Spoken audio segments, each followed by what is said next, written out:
CHSL के exam के लिए बहुत ही चुनिंदा दिन बचे हुए हैं और मैं आशा करता हूं आप लोगों की तैयारी जोरों शोरों से चल रही होगी। इसी के ऊपर आपके लिए लेकर के आ चुका हूं मॉक नंबर 3। इसके पहले 2 मॉक्स मैं करवा चुका हूं। टू द पॉइंट और रिलेवेंट ये चीजें हैं, लेटेस्ट पैटर्न के ऊपर डिजाइंड ये मॉक्स आपके लिए हो जाते हैं। बहुत ज्यादा यूजफुल हैं, डायरेक्टली रिफ्लेक्ट होंगे। एक एक पैटर्न, एक एक टॉपिक के किस रेशियो में क्वेश्चंस को रखा गया, बिल्कुल आपको एग्जाम के अंदर ये डायरेक्टली रिफ्लेक्ट होता हुआ दिखेगा। ये मैं आपको अभी बोल रहा हूं, एग्जाम लगने से पहले एक भी मॉक मिस नहीं करना है अगर सीएचएसएल को लेकर के सीरियस हो। इसी तरह के मॉक्स लास्ट ईयर मैंने करवाए थे, जहां से ऑल इंडिया रैंक 1 भी निकला है। तो ये चीजें आपके लिए बहुत ज्यादा यूजफुल हैं, इनको बिल्कुल भी मिस आउट नहीं करना है। एक एक मॉक, एक एक चीज जो आपके लिए लेकर के आ रहा हूं। साथ ही एक क्विक रिवीजन के लिए, एग्जाम टाइम रिवीजन के लिए ये सीरीज मैंने ऑलरेडी यूट्यूब पे अवेलेबल करवा रखी है, मास्टर स्ट्रोक सीरीज। ये एग्जाम वाइज जिस तरह के पेपर्स लग रहे हैं आपको बिल्कुल अप टू डेट रखती है। हर एक पैटर्न का एक क्विक रिवीजन आपका यहां पर होता है। अंडर 30 मिनट के वीडियोस हैं सारे के सारे, 30 मिनट से कम कम के वीडियो, जिनको तुरंत, जैसे मैथ्स में फॉर्मूला रिवाइज करते हो एग्जाम के कुछ दिन पहले, वैसे रिवीजन करने वाली ये सीरीज है। बिल्कुल भी इसको मिस मत करना सीएचएसएल के एस्पिरेंट। और ये जो मॉक हैं, आगे आने वाले हमारे जितने भी एग्जाम है, भले ही वो एसएससी जेई का एग्जाम होगा, एसएससी सीपीओ का एग्जाम होगा, सभी के लिए बहुत ज्यादा टू द पॉइंट रिलेवेंट चीजें ये हमारे पास हो जाती है। चलिए यहां देखो, हमारे पास सीएचएसएल प्री 2025 मॉक ये आपके पास में यहां पर हो जाता है। ये यूजफुल है आपके सभी कमिंग एग्जाम के लिए, सभी जो आने वाले एग्जाम हैं उनके लिए यूजफुल है। ठीक है, भले ही इसमें एसएससी जेई का आने वाला कमिंग एग्जाम है, या एसएससी सीपीओ आपके पास में हो जाता है, या रेलवे के एग्जाम्स आपके पास में, ये सभी के लिए यूजफुल है। आपको इनको बिल्कुल भी मिस नहीं करना है, साथ के साथ इनको पढ़ते हुए यहां पर चलना है। चलिए देखो यहां देखो, हमारे पास सवाल है, यदि राइट को वाई टी के वी जी के रूप में कोडित किया जाता है तो रीड को किस प्रकार से कोड किया जाएगा। लेटर से लेटर की कोडिंग आपके पास यहां पर हो जाती है। तो आप देखोगे जब भी ऐसा सवाल आपको दिखाई दे, इन्हें आप अप डाउन फॉर्मेट में इस तरीके से लिखोगे। ठीक है, ये आपके पास में है वाई टी के वी जी के रूप में आपको दे रखा है। इनके बीच में रिलेशन देखना है, W23 R18 I0 T20 E5 हमारे पास में, G7 V22 K11 T20 और Y25 हमारे पास यहां पर है। रिलेशन देखना है, सबसे पहले देखो, पहले से पहले का पैटर्न है, पहले से आखिरी का है, क्रॉस है, सेक्शन वाइज है। ये पैटर्न्स आपको देखने होते हैं। देखते ही आपको यहाँ पे बड़ा सिंपल सा लॉजिक लगता हुआ यहाँ पर दिखेगा। प्लस के 2 का लॉजिक इन्होंने लगाया है, यानी कि फर्स्ट से फर्स्ट में प्लस के 2 का लॉजिक आपके पास यहाँ पर हो जाता है।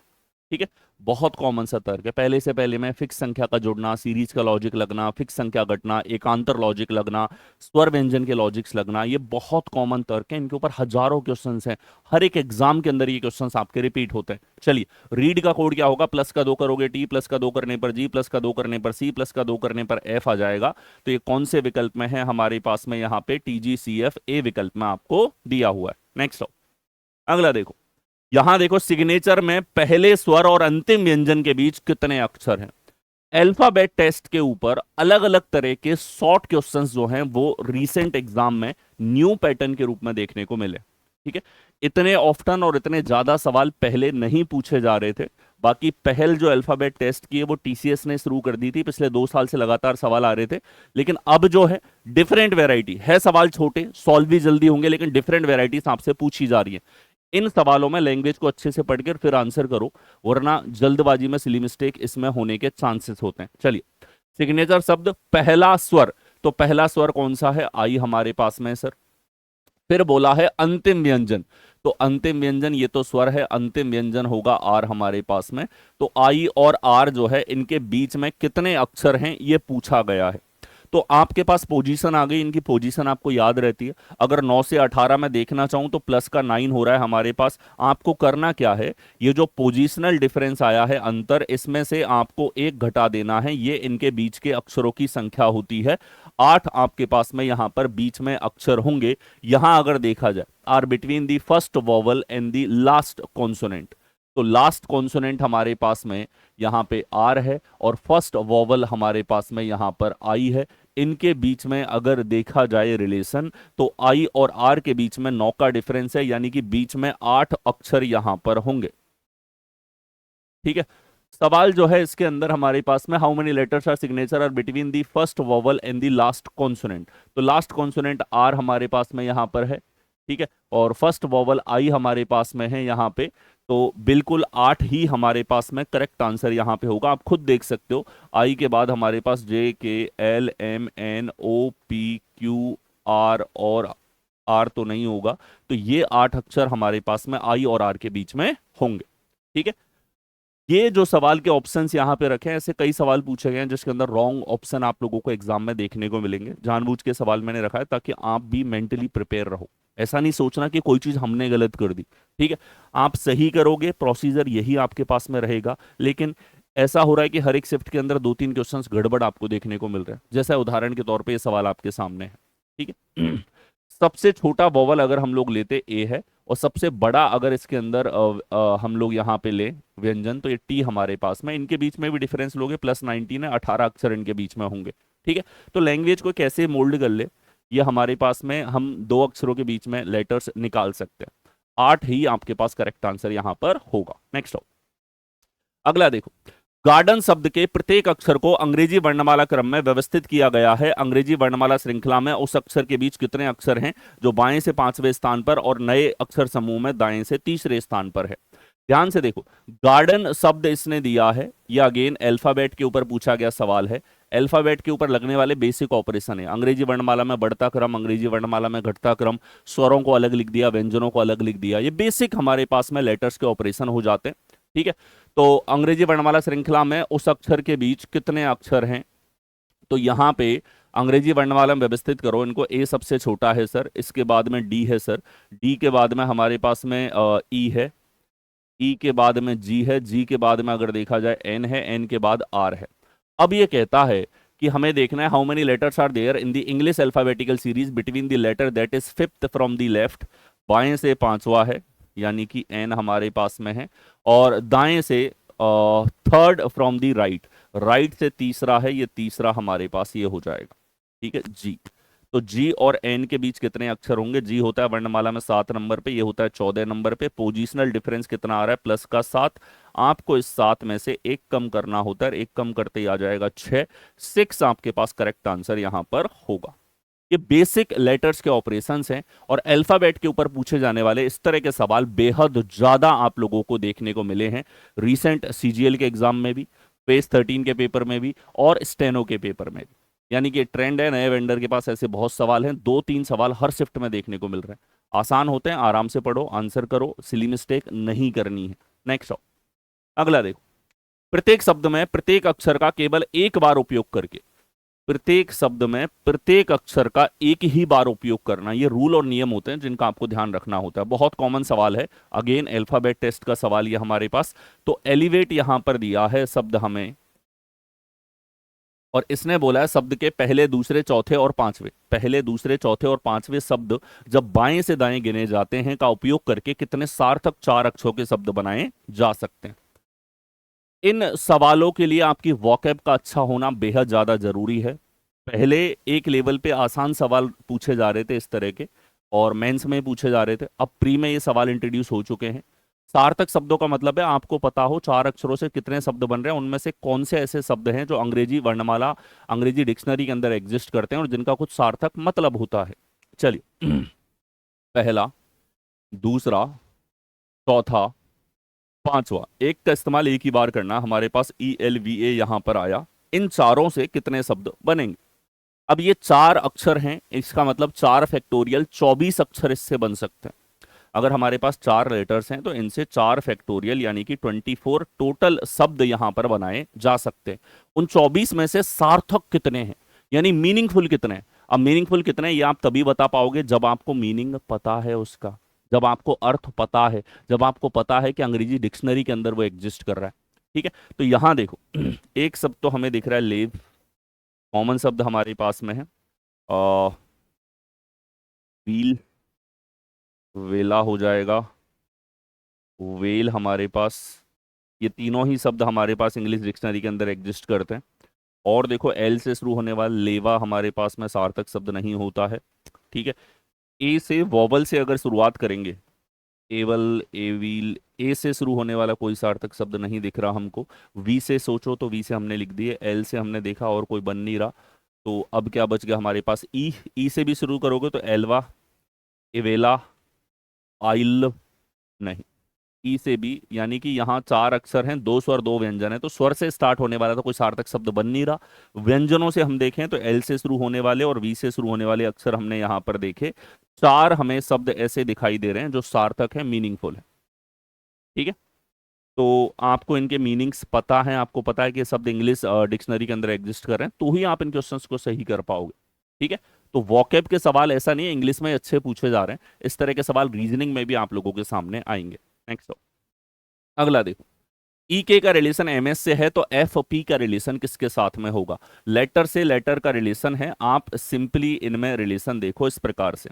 ठीक है, इनके क्रम आपको याद होने चाहिए इस लेवल पे कि आपको लिखना नहीं पड़े, लेकिन क्रम अच्छे से याद नहीं है तो लिख लिख के अभी प्रैक्टिस करते चलो। प्लस का 8 यहाँ पे सर, यहाँ देखो प्लस का 8, यानी कि फर्स्ट से फर्स्ट में प्लस के 8 का रिलेशन आपके पास में है। इसी तरीके से एफ पी का रिलेशन किससे होगा, प्लस का 8 करोगे सर 8 से 14, प्लस का 8 करोगे 16 8 24, एक्स एन एक्स हमारे पास होगा जो आपको दिया हुआ है सी विकल्प के अंदर। C is your correct answer. Next, अगला देखो। अगेन आप लोगों से एनालॉजी पूछिए, जब भी सवाल इस तरीके से पूछा जाएगा एनालॉजिकल रिलेशन है, बिल्कुल अप्रोच वही रखो जो आप कोडिंग डिकोडिंग में रिलेशन देखते टाइम यहां पर रखते हो। चलिए, नंबर हमारे पास यहां पे है और नंबर का रिलेशन आपको दे रखा है U N B M R E. एक चीज आपको देखते ही यहां पे दिमाग में क्लिक हो जानी चाहिए, वो ये कि सारे के सारे अक्षर समान हैं। एक पुनर्व्यवस्था रीअरेंजमेंट हमारे पास यहां पर है। रीअरेंजमेंट के सवाल बेहद ज्यादा कॉमन है। पुराना वेंडर भी दबा के क्वेश्चन पूछता था, उसके पहले जो वेंडर था वो भी बहुत क्वेश्चन पूछता था, अभी जो नया आया है वो भी लगातार इसके ऊपर क्वेश्चंस आप लोगों से पूछ रहा है। तो देखिए, यू इधर आ रहा है, एन इधर आ रहा है सर, एम इधर जा रहा है, बी इधर जा रहा है सर, ई इधर जा रहा है, आर इधर जा रहा है। पुनर्व्यवस्था है, दो दो अक्षरों की क्रॉस के रूप में हमारे पास में। इसी तरीके से गोस्ट का रिलेशन देखो, दो दो अक्षरों के पेयर बनाओ, ये होगा H G S O S T हमारे पास यहां पर जो आपको दे रखा है सी विकल्प के अंदर। सी करेक्ट आंसर होगा। दो दो अक्षरों के युग्म जो है उनको क्रॉस के रूप में रीअरेंज कर रखा है, पुनर्व्यवस्थित कर रखा है। पुनर्व्यवस्था में अलग अलग तरह के तर्क, अलग अलग तरह के लॉजिक्स आप लोगों के एग्जाम्स के अंदर, हर एक एग्जाम के अंदर लगातार पूछे जा रहे हैं। एसएससी का कोई भी एग्जाम, रेलवे का कोई भी एग्जाम, डिफेंस का कोई एग्जाम, सभी जगह ऐसे प्रश्न देखने को मिल रहे हैं और एकदम लेटेस्ट पैटर्न में भी दबा के ऐसे सवाल पूछे जा रहे हैं, ज्यादातर शिफ्टों में देखने को मिल रहे हैं। नेक्स्ट, अगला देखो। यहां देखो तीन तीन अक्षरों के बीच में सीरीज पूछी। जब भी आपके सामने सीरीज आ जाए आप समझ लो पहले पहले अक्षरों के बीच में अलग श्रृंखला, दूसरे दूसरे अक्षरों के बीच में अलग श्रृंखला, तीसरे तीसरे अक्षरों के बीच में अलग श्रृंखला, यानी सीरीज आपको ज्ञात करनी है। अब आप देखो सर, एम से एन, एन से ओ से पी, पी से क्यू हमारे पास यहां पर होगा। ठीक है, ये आपको दे रखा है सी विकल्प में। एक ही सीरीज हमने ज्ञात करी, एक ही सीरीज से तीनों विकल्प एलिमिनेट हो गए। अब आप तीनों चेक करोगे तो भी आंसर यही रहेगा और एक अकेली चेक करी तो भी आंसर यही है। स्मार्टली एक बार के लिए अगर आप देख लेते हो, जैसे हमने देखा पहला अक्षर चारों में अलग है तो पहली सीरीज चेक कर ली। अगर हमें दिख रहा होता पहला अक्षर चारों में अलग लिए लेकिन तीसरा अक्षर अलग है तो हम तीसरी सीरीज चेक करते। आप तीनों चेक करोगे तो भी कोई ज्यादा समय नहीं जाता, लेकिन ध्यान रखो आपकी जितनी भी स्पीड है, तीन की जगह एक चेक करते हो तो 2/3 समय आप बचाते हो, और ये लड़ाई टाइम बचाने की है, टाइम को सेव करने की है। नेक्स्ट आओ, यहां देखिए अगेन तीन तीन अक्षरों की श्रृंखला, पहले अक्षरों की श्रृंखला अलग, दूसरों की अलग, तीसरों की अलग, इस तरीके से आपको चेक करना होता है। आप देखो क्यू से एस आया सर हमारे पास में प्लस का 2 है, एस से यू आ रहा है प्लस का 2 है, यू से प्लस का 2 करोगे तो डब्ल्यू हमारे पास आएगा। आप देखते हो तो डब्ल्यू के साथ में केवल एक सीरीज है, डी विकल्प। That's it. आप आगे भी चेक कर लो, आंसर यही रहना, बदलेगा नहीं। ठीक है, ए से डी प्लस का 3 प्लस का 3 तो यहाँ आ जाएगा जे हमारे पास। जे से एफ प्लस का 6, एफ से एल प्लस का 6 करोगे 12 6 18, आर आ जाएगा। ठीक है, यानी कि एक सीरीज भी चेक करना यहां पर्याप्त है। आपकी लड़ाई है एक एक सेकंड की, आपकी लड़ाई है हर सवाल के साथ अपने टाइम को बचाने की, और जब आप एक एक सेकंड के लिए लड़ते हो तो आपको सिलेक्शन लेने से दुनिया की कोई ताकत नहीं रोक सकती। ठीक है, आपको स्मार्टनेस के लेवल पे आगे बढ़ना है, आपको हर सवाल से लड़ाई करनी है कि मैं टाइम बचा के मानूंगा, हर सवाल में ये जिद्दोजहद के साथ लड़ाई होगी, तभी ऐसा होगा कि इन 25 क्वेश्चंस को आप 10 मिनट के अंदर अंदर सॉल्व कर पाओगे। और इतना आपने कर लिया तो आप ये समझ लो, प्री हो या मेंस हो या किसी तरह का एग्जाम हो, आप नहीं अटक सकते। और ऐसा तभी होगा जब हर एक पैटर्न, हर एक तरह का सवाल आपने मल्टीपल टाइम प्रैक्टिस कर रखा है। और इसीलिए इतने सारे मास्टर सेशंस में लेकर के आता हूं और मैं कहता हूं रीसेंट एग्जाम में प्रैक्टिस करते चलो। एक दिमाग में चीज फिक्स कर लो, 60 question challenge given by Balram sir, 60 question challenge उठाओ मेरा, 3 महीने लगातार मेरे साथ में यहां पे यूट्यूब पे 60 क्वेश्चन डेली सॉल्व करो। अभी देखो कितना तुम्हारा मॉक का स्कोर है, और केवल 3 महीनों में रीजनिंग करोगे तो भी आपका स्कोर बढ़ेगा, क्योंकि रीजनिंग का टाइम आपका आधा कर दूंगा और बचे हुए समय में आप बाकी सब्जेक्ट का भी स्कोर जो है वो इंप्रूव करोगे। इतना फर्क पड़ जाता है। यहां की गई मेहनत ज्यादा फलेगी फूलेगी, क्योंकि यहां पॉसिबल है जो पेपर 20 मिनट में सॉल्व हो रहा है उसको 10 में करना पॉसिबल है, जो 25 मिनट में हो रहा है उसको उसका आधा करना संभव है। और ये बिल्कुल होगा अगर 60 क्वेश्चन डेली बेसिस पे तुम सॉल्व करते हुए चलते हो। शुरू कर दो आज से ही। चलिए यहां देखो, ये हमारे पास देखो एक और नया सरप्राइजिंग एलिमेंट जो कि हमारे पास में अभी रखा गया। आपसे पहले भी जीके बेस्ड ऑन सवाल पूछे जाते थे, टीसीएस भी पूछता था, उसके पहले के वेंडर भी पूछते थे, स्टेट लेवल के वेंडर भी पूछते हैं, रेलवे के एग्जाम भी पूछते हैं, डिफेंस के एग्जाम भी पूछते हैं, पुलिस के एग्जाम में भी पूछा जाता है, कहीं नहीं छोड़ा जाता है इस तरह के सवालों को, सभी जगह पूछे जाते हैं, है नहीं। एक अंडरस्टैंडिंग यहाँ पे चाहिए होती है। जैसे ये हमारे पास में ज्यूरिस्प्रूडेंस, हमारे पास एक शब्द है, लॉ से क्या रिलेशन होता है कि द फिलॉसफी ऑफ लॉ, ठीक है, लॉ की जो फिलॉसफी है, लॉ की जो फिलोसफिकल स्टडी है, ये हमारे पास में ज्यूरिस्प्रूडेंस यहां पर होता है। इसी तरीके से एपिस्टोमोलॉजी हमारे पास में यहां पर क्या हो जाता है, दी फिलॉसफी ऑफ नॉलेज, ये हमारे पास में होता है एपिस्टोमोलॉजी। इस तरह के सवाल पिछले 10 सालों से लगातार पूछे जा रहे हैं, और इनके लिए आपको इस तरह के जो शब्द हैं इनके अर्थ और मीनिंग के ऊपर काम करना पड़ेगा। ये भी एक तरीके से तुम वॉकेब के रूप में भी डेवलप कर पाओगे। प्लस ये जो चीजें हैं कहीं ना कहीं हमारे सोशल लाइफ में किसी न किसी आपका काम इनसे पड़ता रहता है, या आपकी सोशल इंटेलिजेंस के अंदर काउंट होती है इस तरह की नॉलेज। ठीक है, चलिए अगला देखो। ये हमारे पास में अगेन वो न्यू पैटर्न है कि अब तक तो आप लोगों से जो है वो एनालॉजी और क्लासिफिकेशन ही पूछा जा रहा था, GK based on, general knowledge के ऊपर बेस्ड ऑन। अब सीरीज भी पूछी जा रही है, यानी कि कुछ शब्द जो अपने आप में एक लॉजिकल ऑर्डर बना रहे हैं उनके रूप में आप लोगों से श्रृंखला पूछी गई है। जैसे इसने पूछी है केओस, केओस के बाद क्या होता है, कॉन्फ्लिक्ट होता है। कोई भी केओस या कोई भी गड़बड़ घटित होती है, जैसे अचानक से आप बाइक से जा रहे हो, आपने ठोक दिया किसी, केओस हो गया।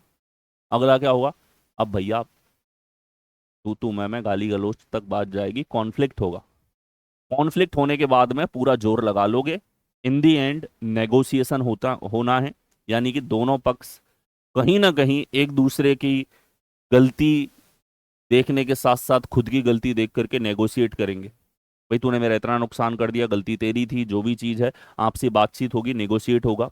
नेगोशिएट होने के बाद में कहीं ना कहीं एक रेजोल्यूशन पे वो पहुंचेंगे, खुद पहुंचे या पुलिस आ जाए वो पहुंचाए या फिर कोर्ट में चला जाए मैटर, कोर्ट सुलझाए, एक रेजोल्यूशन होगा। और रेजोल्यूशन के बाद में अगला क्या होगा, ठीक है, रेजोल्यूशन के बाद में एक स्टेबिलिटी आ जाएगी, ठीक है, यानी कि स्टेबिलिटी आ जाएगी। ठीक है, रेजोल्यूशन का मतलब अपने आप में जस्टिस है, तो अगला टर्म हम जस्टिस जबरदस्ती रिलेट नहीं करेंगे। लॉ का जो भी काम था, नेगोशिएशन खुद से नहीं होता तो फिर कानून के सामने होता है, तो लॉ आगे नेक्स्ट टर्म तो नहीं आएगा हमारे पास, हार्मनी नहीं, स्टेबिलिटी, या हम लोग कह दें कि एक तरीके से रेजोल्यूशन हो गया, समाधान हो गया, उसके बाद में मामला स्टेबलाइज हो जाता है दोनों पक्षों के बीच में। ठीक है, तो इस तरीके से एक सीरीज यहाँ पे जीके बेस्ड ऑन आपसे पूछी जा रही है। इस तरह के सवाल ज्यादातर शिफ्टों में देखने को मिल रहे हैं। आपके सीजीएल में इस तरह के सवाल आए हैं, आप लोगों के फेज 13 में इस तरह के सवाल आए हैं, आप लोगों के स्टेनो के अंदर इस तरह के सवाल आए हैं, और आगे भी आपको निश्चित रूप से सीएचएसएल हो गया, जेई हो गया, या आपके पास सीपीओ हो गया, सभी जगह देखने को मिलेंगे। नेक्स्ट हो, ये हमारे पास में रीजनिंग स्पेशल 2.0 बैच हो जाता है। कॉन्सेप्ट के लेवल पे और नए पैटर्न्स के साथ में अभी रिसेंट एग्जाम के अंदर बहुत सारे बदलाव हुए हैं। ऐसे में अगर आप इस रेस में आगे निकलना चाहते हो तो यही वो राइट टाइम है जब आप इस रेस में थोड़ा आगे एडवांटेज ले सकते हो अपने कॉम्पिटिटर्स से। ठीक है, ये समय ऐसा है नए पैटर्न्स के साथ में सिलेबस को आपको अपडेट कर लेना है। ठीक है। और अगर आप नए पैटर्न्स के साथ में बेहतरीन तरीके से सब कुछ कवर करना चाहते हो कि कुछ भी नहीं छूटे और दोबारा आपको रीजनिंग नहीं देखनी पड़े, किसी भी तरह का वेंडर आ जाए, तो इसी तरह का ये बैच आपके पास में कंप्लीट लाइव बैच है, 2 साल की वैलिडिटी के साथ अवेलेबल है, और ये आपको मिलेगा सिलेक्शन वे एप्लीकेशन के ऊपर। ठीक है।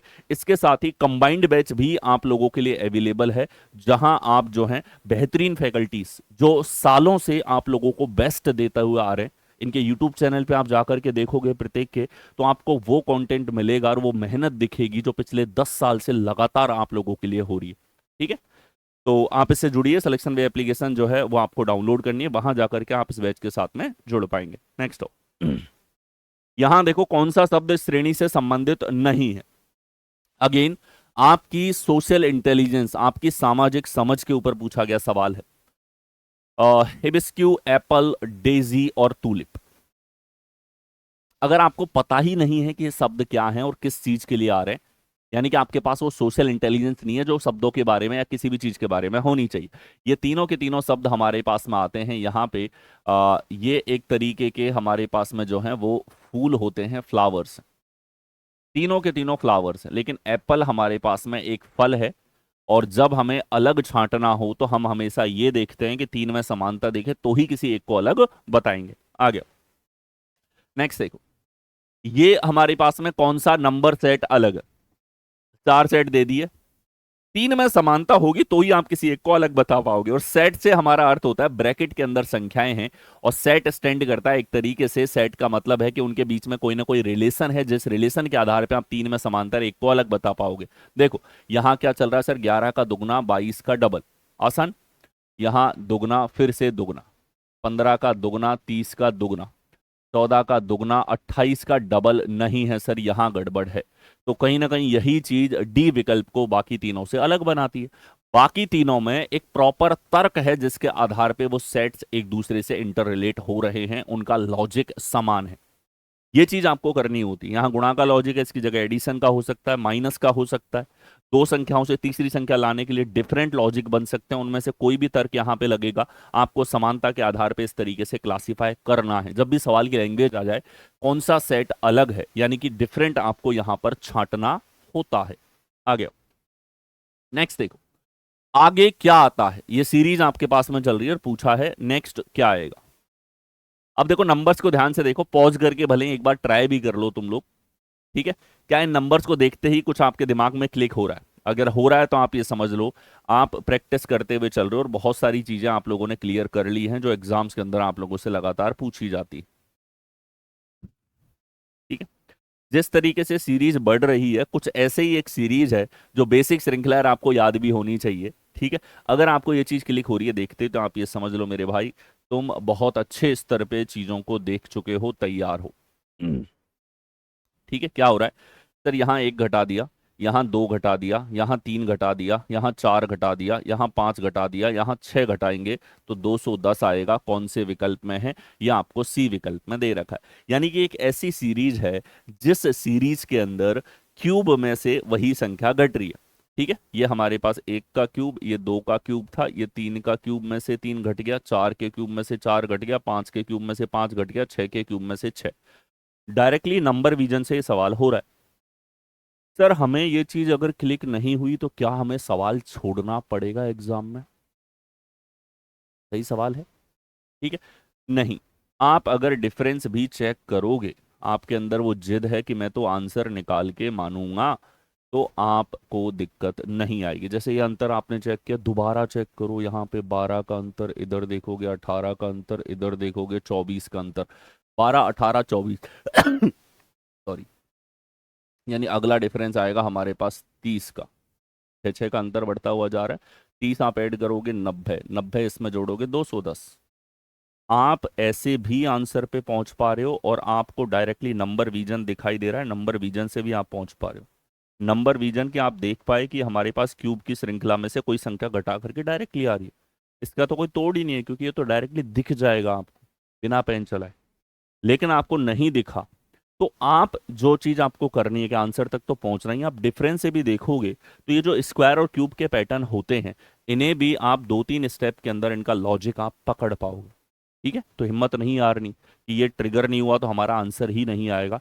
दिमाग में दोनों चीजें क्लियर होनी चाहिए। और बहुत ज्यादा पूछे जा रहे हैं इस तरह के सवाल, कम नहीं, बहुत ज्यादा पूछे जा रहे हैं आप लोगों से। नेक्स्ट हो, यहां देखो सीरीज आपके पास में चली है 3, 4, 13, 14, 45, 46। नेक्स्ट क्या होगा? एक बार अचानक से संख्या बढ़ रही है और एक बार केवल पास वाली संख्या आ रही है।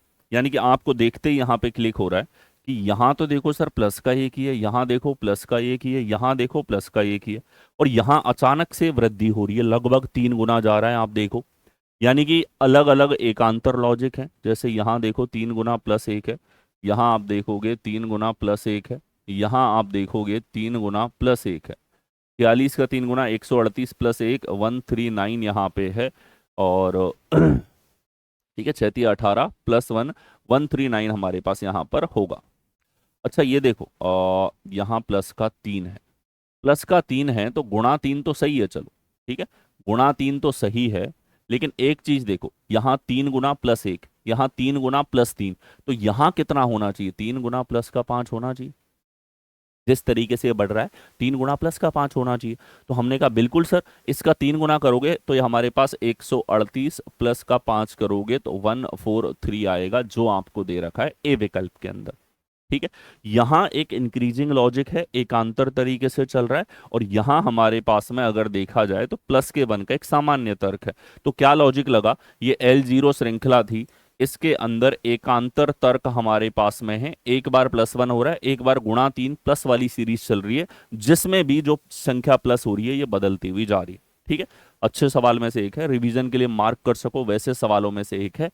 जो भी सवाल आपको ऐसा दिखे, ये सारे पैटर्न लेटेस्ट हैं, ये सारे पैटर्न आपको एग्जाम में देखने को मिलेंगे, सारे पैटर्न आपको CHSL में दिखेंगे, आपको जेई में दिखेंगे, आपको CPO के अंदर दिखेंगे, सारे दिखने वाले हैं। मैं कह रहा हूं अभी निश्चित रूप से तुमको हर एग्जाम के पहले बहुत लिमिटेड मॉक्स लेकर के आता हूं मैं।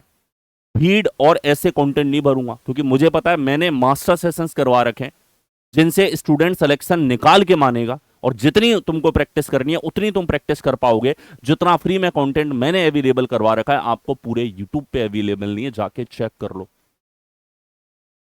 मेहनत लगती है इसके लिए, समय निकालना पड़ता है आप लोगों के लिए। बेहतरीन किताबें नहीं छपती उसके पहले लेकर के आ जाता हूं, ये डेडिकेशन है मेरा तुम लोगों के लिए। और ये जो फ्री कंटेंट है इसने हजारों सिलेक्शन दिए हैं। पेड के लिए तो मैं तब बोलता हूं कि भाई तुम्हें कॉन्सेप्ट पे काम करना है, तुम जुड़ो वहां पे और अच्छे से अपने कॉन्सेप्ट को तैयार करो। रीजनिंग को एक ही बार पढ़ो, बार बार पढ़ने की जरूरत नहीं है बिल्कुल भी। एक बार पढ़ो, ऐसा दमदार पढ़ो कि दोबारा आवश्यकता ही ना पड़े। ठीक है, तो ये हमारे पास में L0 में श्रृंखला चल रही है, एक आंतर लॉजिक है, बहुत कॉमन तर्क है और रीसेंट एग्जाम का फेवरेट लॉजिक है एक तरीके से। नेक्स्ट हो, यहां देखो सीरीज हमारे पास चल रही है, क्रम गुणित श्रृंखला से मेल नहीं खाती, रॉन्ग टर्म ज्ञात करनी है, गलत पद निकालना है। इस बार सीरीज में कहीं तो गड़बड़ है, वो गलत पद आपको निकालना है। 2, 6, 24, 120, 720 और 1000। ठीक है, चलिए आप देखो यहां पे कि सर हमें ये 6 गुना दिख रहा है, ये 5 गुना है, 4 गुना है, 3 गुना है, तो इसी तरीके से यहां होना चाहिए था 7 गुना, होना चाहिए ना। इसी तरीके से सीरीज को बढ़ना चाहिए आगे। यहाँ कॉमन हमें लॉजिक दिखा, यहाँ गड़बड़ है पूरी के पूरी, और इसीलिए हम कहेंगे ये 1000 जो है गलत है, इसकी जगह इसका 7 टाइम्स हमारे पास में यहाँ पर होना चाहिए था। नेक्स्ट अगला देख, यदि 5#3 = 19, 7#2 = 70, ये सवाल आप लोगों से पूछा है।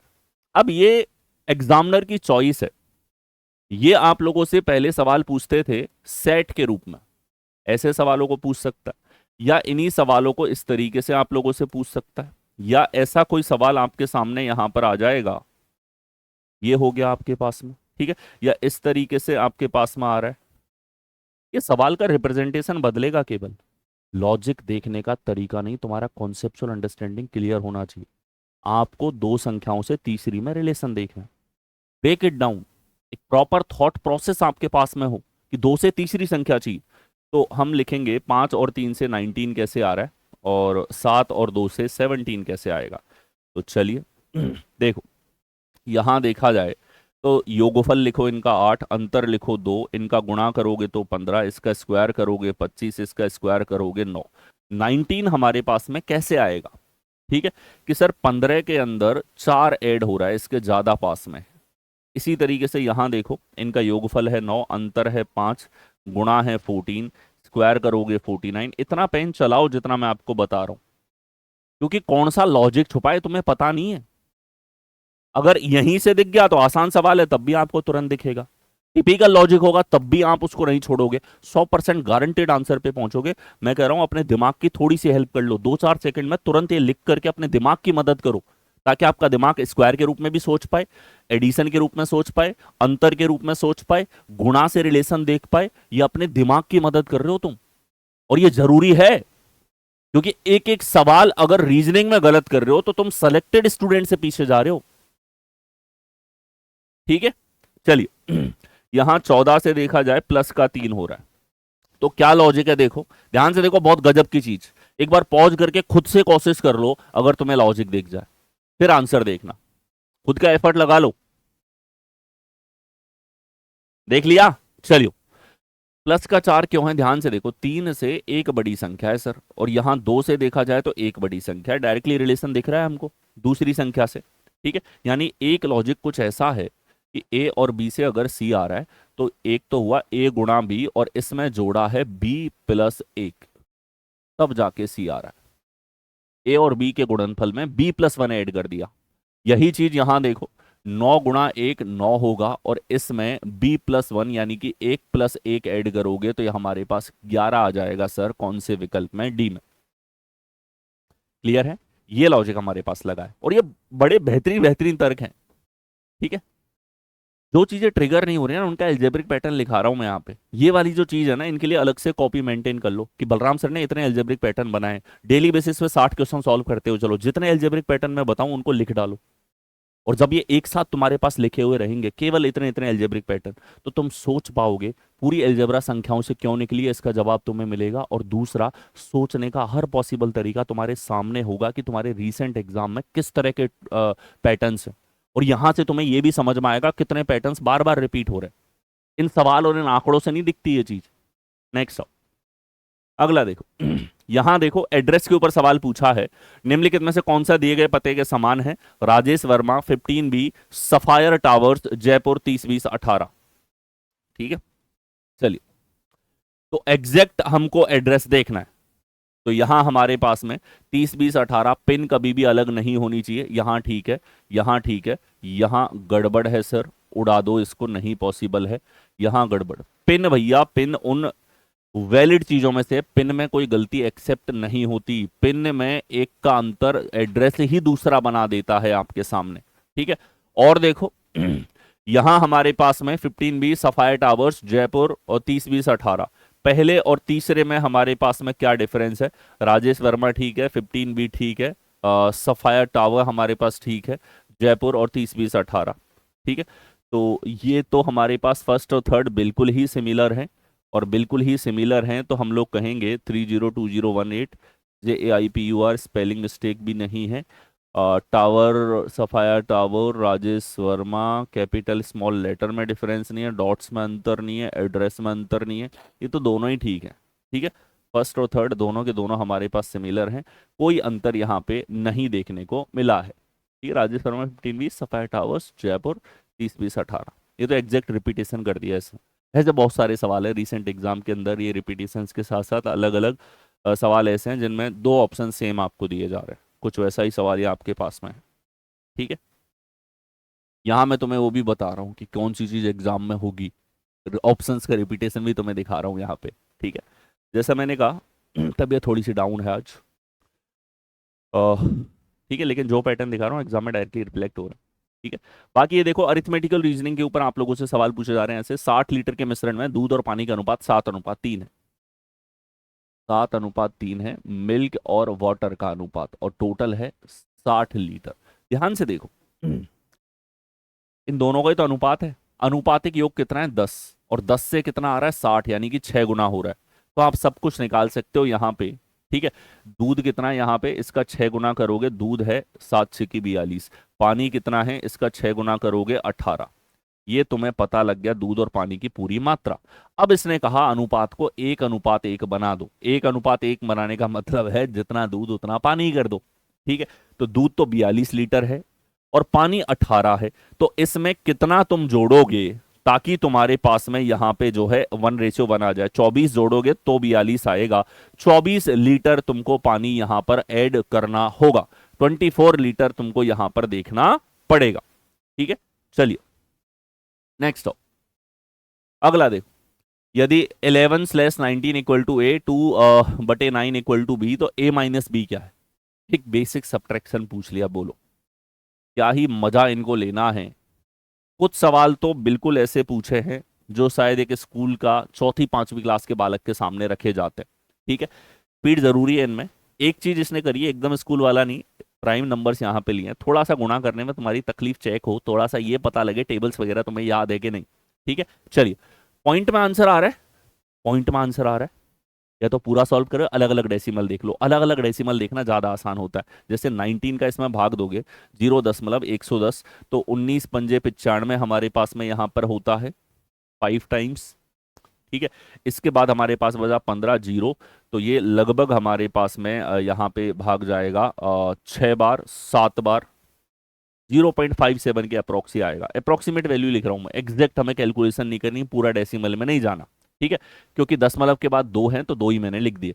2/9 करोगे, यहाँ पे 9 का भाग देना, 0.20 में 9 का भाग दो, 9 दूनी 18, 2 जीरो फिर से 22 आ रहा है।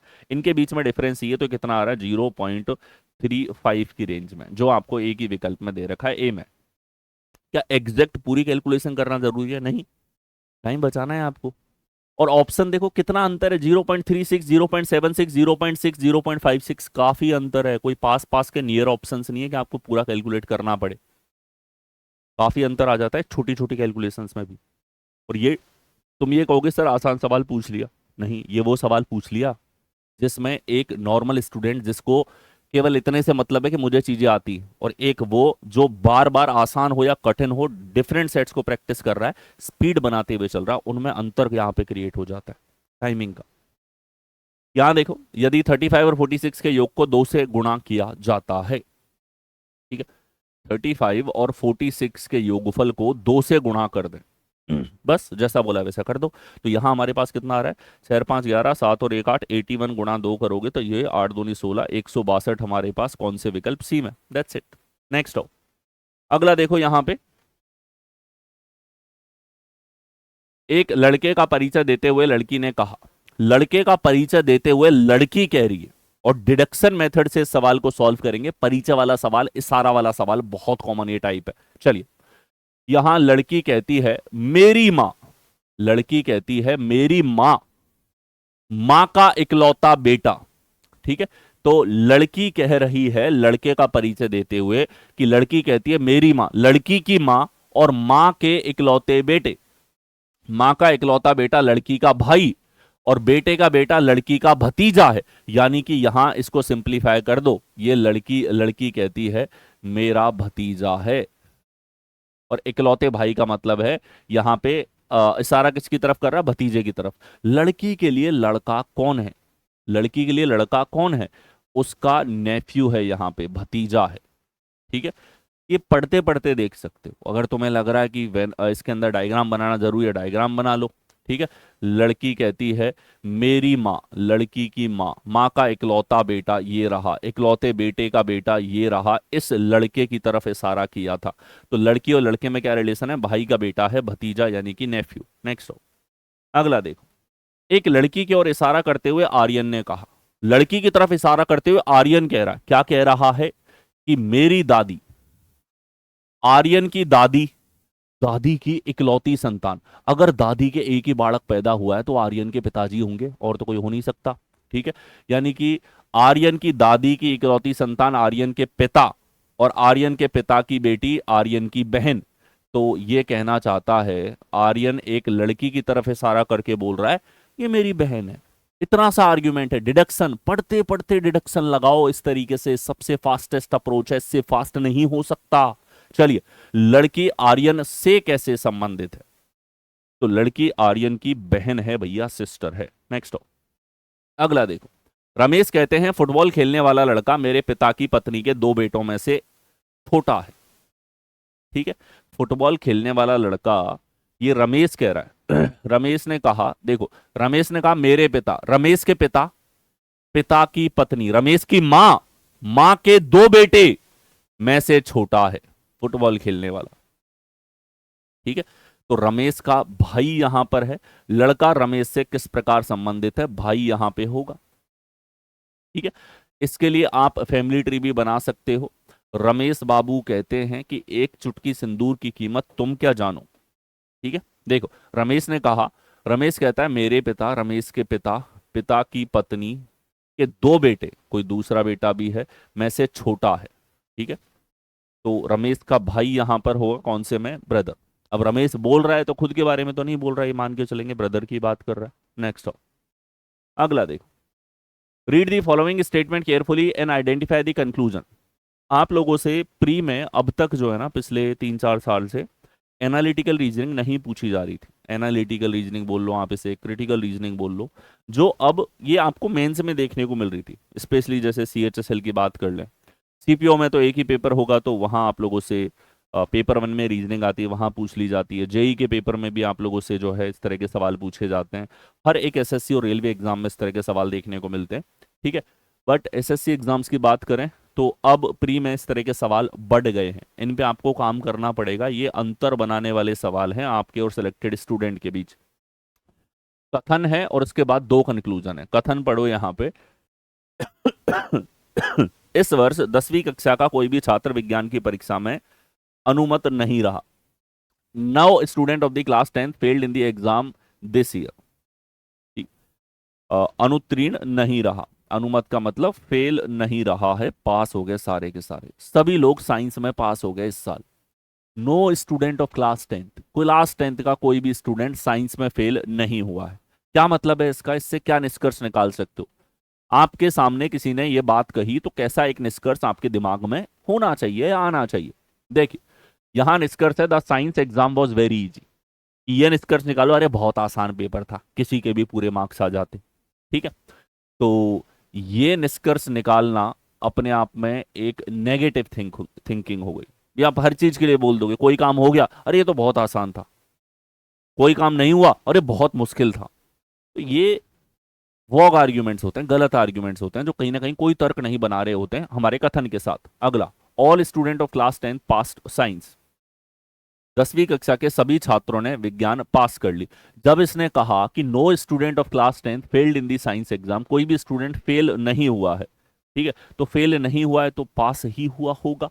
ठीक है, तो ये बिल्कुल सही है। यहां हम लोग कह सकते हैं केवल सेकंड जो है हमारे पास यहां पर अनुसरण करेगा। ओके, नेक्स्ट, अगला देखो। यहां देखो हमारे पास में स्टेटमेंट दिया है और इसके बाद में कुछ निष्कर्ष आपको दे रखे हैं। कथन बड़ा है तो ध्यान से इसको पढ़ो। कथन के बाद धारणा यानी कि मान्यताएं दे रखी हैं। मान्यताओं के संदर्भ में आपको पॉजिटिव थिंकिंग रखनी होती है।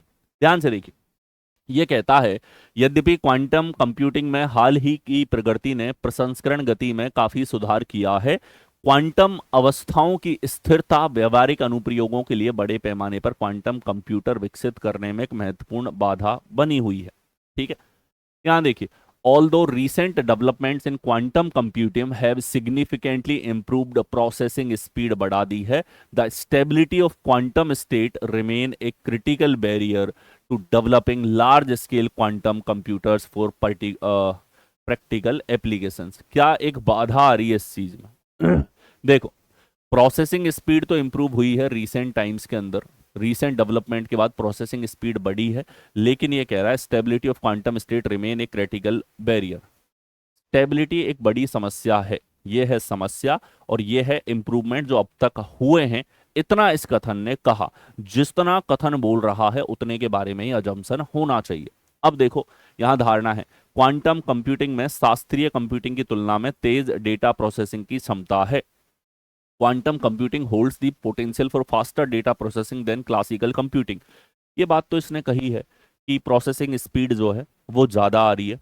ठीक है, क्वांटम कंप्यूटिंग के अंदर। आगे देखो, क्वांटम अवस्थाएं स्वाभाविक रूप से अस्थिर हैं, जिससे बड़े पैमाने पर क्वांटम कंप्यूटिंग संभव नहीं हो जाती है। ठीक है, क्या कह रहा है ये यहाँ पे कि quantum states are inherently unstable making large scale quantum computing unfeasible. ठीक है, इसने कहा stability of quantum state remain a critical weight. Stability एक बड़ा बैरियर है हमारे पास में। ठीक है, और इसने इसी पॉइंट की बात करी है यहाँ पे कि क्वांटम अवस्थाएं स्वाभाविक रूप से अस्थिर हैं, जिससे बड़े पैमाने पर क्वांटम कंप्यूटिंग संभव नहीं हो पाई है। इसने कहा है कि बड़ा चैलेंज है, महत्वपूर्ण बाधा बनी हुई है।